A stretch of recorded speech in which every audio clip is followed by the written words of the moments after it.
Jacob's sons visit Joseph.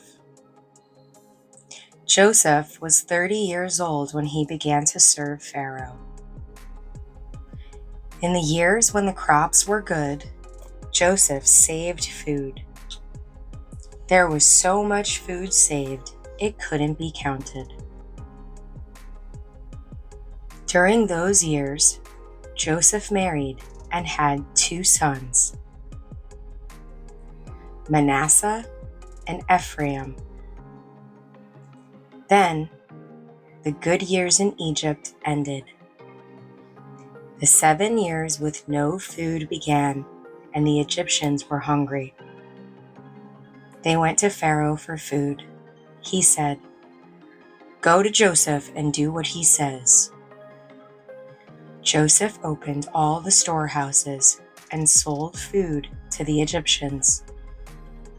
In fact, the whole world came to Joseph for food. In Canaan, Jacob heard of the food in Egypt. He told his sons, "Go down and buy food for us, then we won't starve." So all the brothers but Benjamin went down to Egypt. Joseph sold food to everyone who came to Egypt to buy. Jacob's sons went to see Joseph like everyone else. They came into the room and bowed down before him.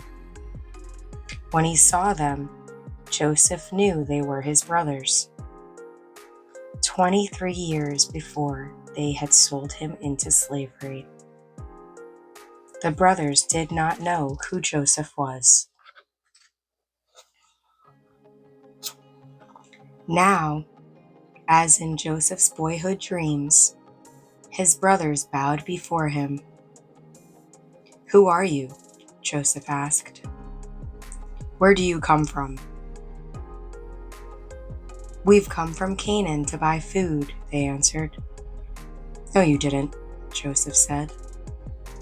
"You're spies. You want to see how weak Egypt has become." "No, sir. We are 12 brothers," they said. "The youngest is at home, and one has died." "You must prove you aren't spies," Joseph answered.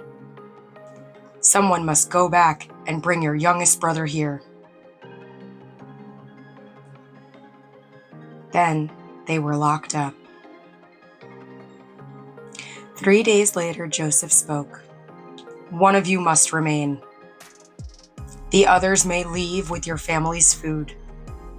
Bring your youngest brother back to me. Then I'll know you're not spies."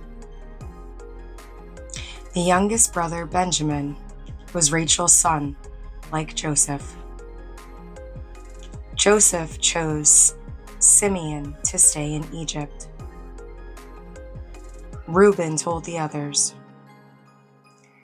"This has happened because of what you did to Joseph." They didn't know Joseph overheard them. He went away and wept. He knew his brothers were sorry for what they had done.